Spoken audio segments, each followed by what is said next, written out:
예, 안녕하세요. 이번 시간에는 이제 우리가 보충제로 섭취하고 있는 크레아틴에 대해서 좀 이야기해 볼까 합니다. 이제 크레아틴이라 하면은 이제 몸의 에너지를 이제 빠르게 생산하는 그런 능력을 이렇게 높여주거든요. 그러니까 ATP가 하는 역할을 좀 더 효율적으로, 좀 더 잘 이루게 해준다고 보시면 되겠습니다. 그래서 우리가 이제 흔히 체육관이나 이렇게 뭐 헬스장 가가지고 운동하시는 분들 보면은 이제 하얀 가루 이렇게 다 드시죠. 다 드실 때 그게 보이는 게 이렇게 보통 크레아틴인 경우가 많아요.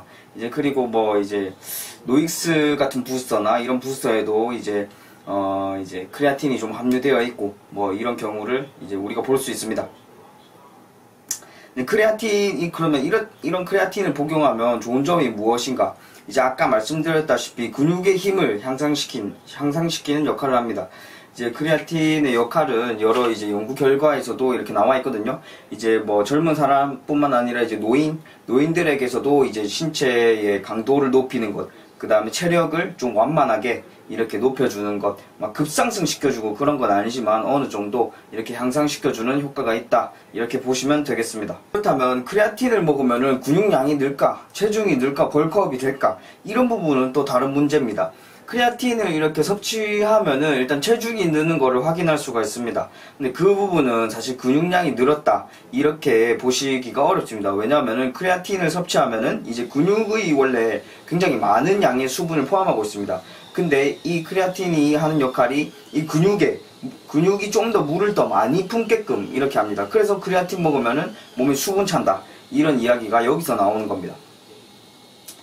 근육을 이루는 성분 중에 많은 부분이 물이다 보니까 그렇게 크레아틴을 통해서 근육이 물을 많이 포함하게끔 이렇게 하면은 근육이 좀 더 이렇게 안정적이고 완전한 상태에 가까워진다라고 어느 학자들은 주장하기도 하죠. 물론 뭐 실제로 이렇게 확인을 해보면은 이제 연구로 보면은 실제로 뭐 신체 능력도 향상되는 부분도 확인할 수 있고요. 네, 크레아틴 같은 경우에는 복용하실 때 그냥 물이랑 그 모노크레아틴 그 가루 그 두 개를 그냥 섞어서 드시는 것보다도 이제 당분이나 이제 탄수화물을 조금 같이 섭취하시는 것이 좋습니다. 그렇게 해야지 효과가 이제 제대로 이제 나온다고 보실 수 있거든요. 그런 부분, 그래서 이제 뭐 오렌지 주스나 포도 주스나 뭐 이런 거랑 크레아틴 가루랑 이렇게 섞어 가지고 이렇게 드시면은 좀 더 효율적으로 이렇게 섭취하는 것이라고 보실 수 있겠습니다. 그렇다면은 크레아틴을 복용함에 있어서 주의해야 될 점은 무엇인가 한번 알아보자면은, 실제로 이제 부작용들이 이렇게 있었다, 이런 일화들이 뭐 여러 개 있습니다.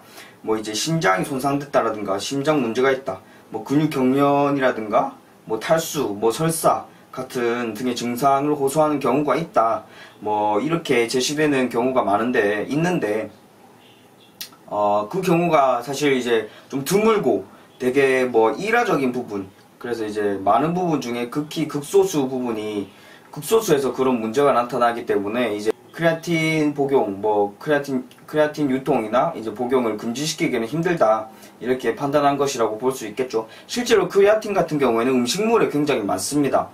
그래서 이제 식단에 따라서 어떤 사람들은 이제 따로 크레아틴을 섭취할 필요가 없을 수도 있습니다. 육류에 많은데요. 예를 들어 뭐 돼지고기나 뭐 소고기에 특히 크레아틴이 많다, 뭐 이런 이야기를 많이 들으셔서 아시겠죠. 뭐 돼지고기, 소고기, 연어 등등 뭐 여러 음식에도 굉장히 많이 이렇게 포함되어 있기 때문에 뭐 육식을 주로 하시는 분들 같은 경우에는 크레아틴을 섭취해도 이제 뭐 특별하게 뭐 신체 능력이 향상되거나 뭐 그런 느낌을 덜 받을 수도 있어요. 반면에 이제 채식을 위주로 하시는 분들, 그런 경우에는 크레아틴을 섭취했을 때 좀 올라오는데, 좀 이제 뭐 신체 능력이 향상되는 느낌이 나는데, 이런 느낌을 받으실 수도 있겠죠. 그러니까 그리고 게다가 이제 평상시 식단에서 뿐만 아니라 이제 본인이 가지고 있는 유전자에 따라서도 이제 크레아틴에 대해 어떻게 반응하는지도 다릅니다. 어떤 유전자를 갖고 계신 분들은 크레아틴에 아예 반응을 안 할 수도 있고 되게 예민하게 반응할 수도 있고 그렇습니다. 그래서 직접 먹어보고 직접 먹어보고 판단을 해야 됩니다. 한 일주일 정도 먹어보고 나는 사실 체감하지 못하겠다 라든가 난 체감이 잘 된다 라든가 이렇게 판단을 해서 본인이 이제 크레아틴을 복용할 것인지 말 것인지에 대해서 이렇게 결정을 하시면 되겠습니다. 그리고 크레아틴 같은 경우에는 휴지기를 꼭 가지라, 이렇게 말하는 경우가 많죠. 심지어 이렇게 보충제에 봐도 휴지기를 가져라 이렇게 적혀 있잖아요. 왜냐 하면은 이제 크레아틴이 이제 아미노산의 일종이거든요.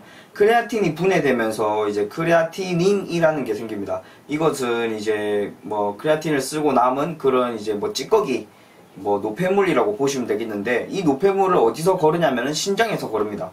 그래서 신장의 기능을 평가할 때 크레아티닌 수치를 활용하기도 하죠.